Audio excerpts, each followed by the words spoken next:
ఉమ్మడి మెదక్ జిల్లాలోని Erravalli farm house లో బీఆర్ఎస్ కీలక సమావేశం జరుగుతోంది. బీఆర్ఎస్ అధినేత కేసీఆర్ అధ్యక్షతన మీటింగ్ ఏర్పాటు చేశారు.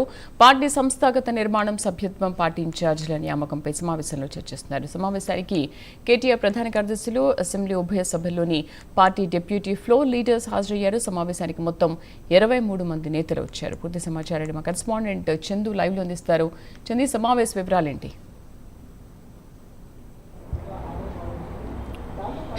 శ్రీదేవి, ఎర్రవెల్లిలోని కేసీఆర్ నివాసంలో కేసీఆర్ అధ్యక్షతన ముఖ్య నేతల సమావేశం కొనసాగుతోంది. కొద్దిసేపటి క్రితమే ప్రారంభమైంది. సమావేశంలో వర్కింగ్ ప్రెసిడెంట్ కేటీఆర్తో పాటు పార్టీ ప్రధాన కార్యదర్శులు, అదేవిధంగా శాసనసభ డిప్యూటీ ఫ్లోర్ లీడర్లు, శాసన మండలి డిప్యూటీ ఫ్లోర్ లీడర్ కూడా హాజరయ్యారు. ప్రధానంగా పార్టీ సభ్యత్వ నమోదుపైనే ఈ యొక్క సమావేశంలో చర్చిస్తూ ఉన్నారు. ఎందుకంటే పార్టీ బీఆర్ఎస్ పార్టీ అధికారంలో ఉన్నప్పుడు సభ్యత్వ నమోదు పెద్ద ఎత్తున నిర్వహించారు. దాదాపు 60 లక్షల సభ్యత్వాన్ని చేయించారు. అప్పుడు ప్లీనరీలు కూడా నిర్వహించారు. తమ దేశంలోనే అత్యంత పెద్ద పార్టీ మాదే అని కూడా చెప్పుకున్న పరిస్థితి కనిపించింది. కానీ ఇక వరుస ఎన్నికల్లో బీఆర్ఎస్ పార్టీ ఓటమి పాలైంది. ప్రధానంగా అసెంబ్లీ ఎన్నికల్లో ఓటమి పాలైంది.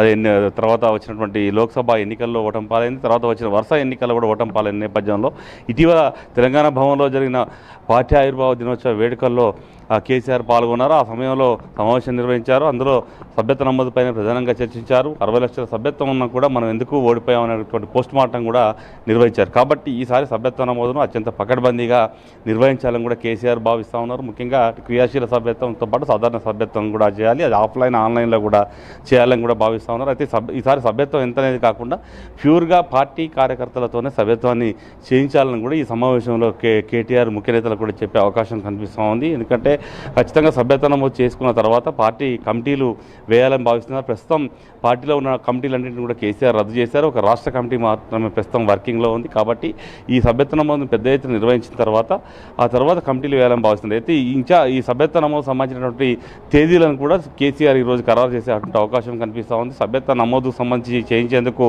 పార్టీ తరఫున ఇన్ఛార్జీలను కూడా నియమించాలని కూడా కేసీఆర్ భావిస్తున్నారు. ఈరోజు ఆ ఇన్ఛార్జీలపై క్లారిటీ కూడా వస్తుంది. ఆ తర్వాత ఈ పార్టీ సంబంధించిన కమిటీలు ఏవైతే ఉన్నాయో, ముఖ్యంగా యువత కావచ్చు, మహిళలు, అదేవిధంగా విద్యార్థి విభాగానికి సంబంధించినటువంటి కమిటీలు, వీటన్నిటిని కూడా పూర్తి చేసి పార్టీని బలోపేతం చేయాలని కూడా కేసీఆర్ భావిస్తూ ఉన్నారు. ఎందుకంటే మరో 2 ఏళ్ళు పోతే ఎన్నికలు వస్తాయి కాబట్టి ఖచ్చితంగా ఈ లోపల పార్టీ స్ట్రెంథెన్ చేయాలని కూడా భావిస్తూ ఉన్నారు. ఎందుకంటే అధికారంలో ఉన్నటువంటి 10 సంవత్సరాల పాటు పెద్ద పార్టీని కేసీఆర్ పట్టించుకోలేదనే విమర్శ కూడా ఉంది. ముఖ్యంగా చాలామంది నేతలకు పదవులు రాలేనటువంటి విమర్శ కూడా ఉంది. దీంతో పాటు ఇటీవల మోడీ హైదరాబాద్కు వచ్చి వెళ్ళారు. ఆయనకి అందులో భాగంగా ఆయన కీలక కామెంట్స్ కూడా చేశారు.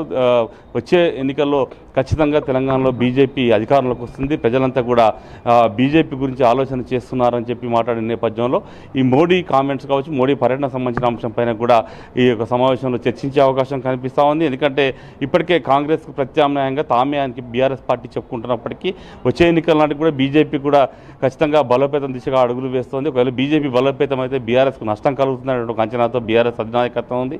కాబట్టి ఇప్పటి నుంచే పార్టీని బలోపేతం చేసుకోవడంతో పాటు ఖచ్చితంగా వచ్చే ఎన్నికల్లో గెలిపే లక్ష్యంగా ముందుకు వెళ్ళాలంటే ఖచ్చితంగా పార్టీని స్ట్రెంథెన్ చేయాలి. ఆ దిశగానే ఈరోజు సమావేశం